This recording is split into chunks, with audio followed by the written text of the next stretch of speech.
सभी साध संगत को हाथ जोड़कर सत्साए।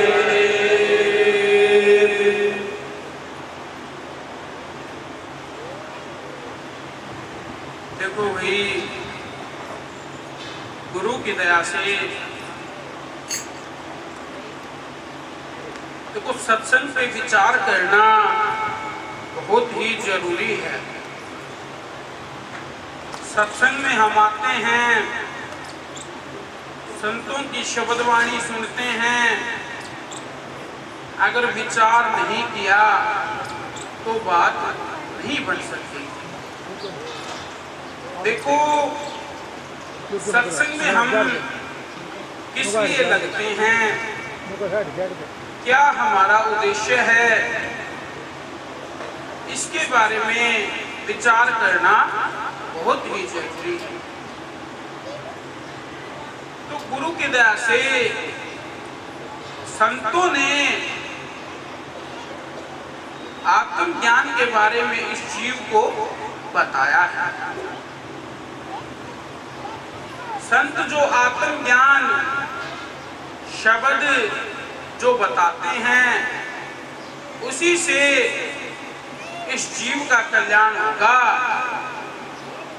वरना कोई भी पाखंड क्यों ना कर ले, उससे भला नहीं हो सकता। ये विचार करने की बात है। तो देखो कबीर साहिब की एक शब्द में बताया है, आत्मज्ञान बिना नर भटके, कदे मथुरा कदे काशी। देखो पानी में मीन प्यासी, मोहे सुन सुन आवे आसी। कहते हैं पानी के अंदर मीन रहती है, मछली रहती है, और फिर भी वो प्यासी है। ये बात सुनने में बड़ी अलग है, बड़ी विचित्र है। ये बात सुन सुन के हंसी आती है। ऐसे ही हमारे अंदर वो शब्द होते हुए भी हम बाहर भटकते हैं, बाहर उसको पाने को तरसते हैं। ये बात बिल्कुल वैसी ही है। तो ये समझ की बात है। देखो संतों ने और बहुत सारे उदाहरण दिए हैं। कहते हैं जो कामनी कंठ का हीरा आभूषण बिसरावे, संग की शैली भेद बतावे, जीव का भ्रम नसावे। देखो जैसे किसी ने गले में हार पहन लिया, गले में कोई आभूषण पहन लिया, और उस आभूषण को पहन कर वो उसको भूल जाती है, और वो उस आभूषण को देखती फिरती है। कभी घर में देखती है, कभी रास्ते पे देखती है, कभी कहीं देखती है, लेकिन वो आभूषण मिलेगा तो नहीं, क्योंकि वो आभूषण उसके पास है। तो वो आभूषण उसकी सहेली, संग की सहेली जो साथ में उसके है, उसने पूछा कि तू क्या देख रही है, क्या ढूंढ रही है? तो उसने बताया, फिर उसने बताया कि ये आभूषण तो तूने तेरे गल में ही पहन रखा है। तो इस शरीर, इस मानुष चोले में भी कुछ ऐसा ही होने लग रहा है कि जो शब्द हमारे अंदर चल रहा है, उस शब्द के बारे में कोई विचार, कोई परख नहीं हो रही। ऐसे ही जैसे ये मछली के बारे में बताया। तो देखो आज हम मछली के बारे में देखो वैसे तो सबको पता है, लेकिन थोड़ा सा देखो साहिब ने बताया है तो उसके बारे में विचार करते हैं, जिसको नहीं पता गुरु की दया से।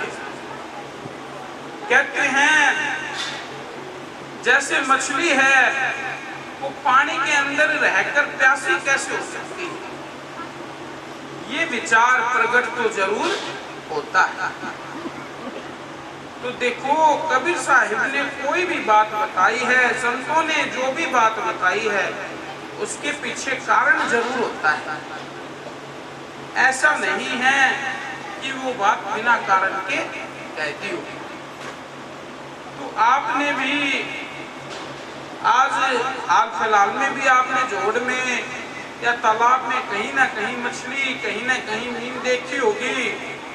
काफी बार मछली जो है वो उल्टी पड़ी रहती हैं ऐसे करके, काफी कुछ लोगों ने देखा होगा। और थोड़ी देर बाद देखते हैं जो मछली ऐसे लगती थी कि ये मरी हुई है, थोड़ी ही देर में वो जीवित होकर चलने लग जाती है, पानी में दौड़ती हैं। तो ये क्या बात है? ये वही बात है कि पानी के अंदर मछली जो है वो पानी पीने की कोशिश करती है, लेकिन उसके जो गलफड़े जो होते हैं वो कुछ इस प्रकार से होते हैं कि वो पानी पीती है तो पानी उसके अंदर नहीं जाता। तो पानी के अंदर पानी पीने की कोशिश में वो लगी रहती है। जब कुछ टाइम बीतता है तो ऐसा होता है मछली पानी पीने के चक्कर में थक भी जाती है और एक समय ऐसा आता है कि बेहोश हो जाती है। जब वो मछली बेहोश होती है तब वो उल्टी हो जाती है। जब वो उल्टी होती है तो उसके जब मुंह खुलता है तब वो पानी उसके अंदर जाता है। जब पानी अंदर जाता है तब मछली फिर से उठती है और फिर से उसी प्रक्रिया में लग जाती है। तो गुरु की दया से ये समझने की बात है, क्योंकि मछली तो भुगतान योनि में आ रखी है, लेकिन जो मनुष्य चोला मिला है ये बड़ा उत्तम चोला है। इसके बारे में विचार करेंगे तब बात बनेगी। तब ये जो मनुष्य चोला जो है तब सार्थक होगा, तब ये मनुष्य चोला सफल होगा। क्योंकि ये मनुष्य चोला जो मिला है सिर्फ संसारिक काम करने के लिए नहीं मिला।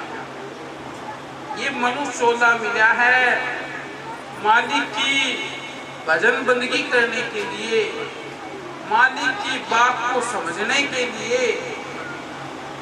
जब हम सतगुरु की बात समझते हैं, उस आत्मज्ञान को जानते हैं, जो शब्द हमारे अंदर है, तब जो ये जन्म मरण का चक्कर है, लक्ष्य राशि का चक्कर है, तभी ये मिट पाता है, नहीं तो नहीं मिटता। ऐसे ही देखो और भी बहुत सारी महाराज जी की साखी हैं जिससे हम विचार गुरु की दया से कर सकते हैं। क्योंकि साहिब ने तो इतनी वाणी बोल दी जितनी कहने में भी नहीं आ सकती।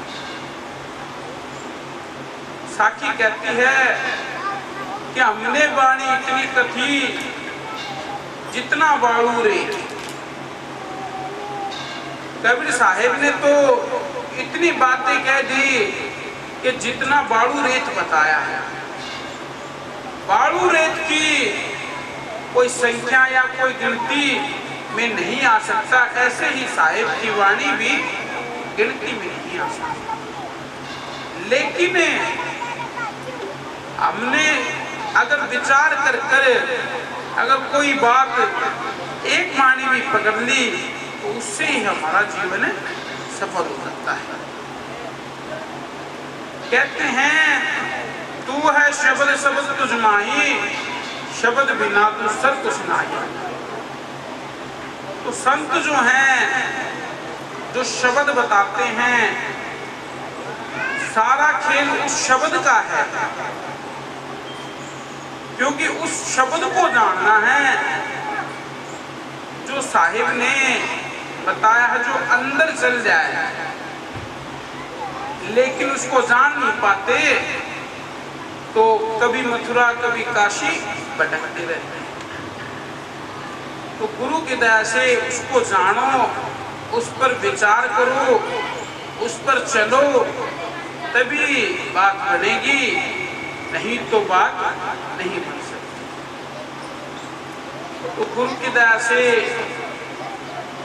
आज समय को देखते हुए इतना ही। बाकी संतों की वाणी सुनते हो, उस पे अमल करो, कोई साखी सुनते हो उस पर विचार करो, क्योंकि विचार करेंगे तभी बात बन सकती है। तो एक बार गुरु की दया से मिलके जय के नारे लगाना भाई। सतगुरु कबीर साहेब की जय, सतगुरु इंद्रमणि साहेब की जय। सभी साथ संगत को हाथ जोड़कर सत साहेब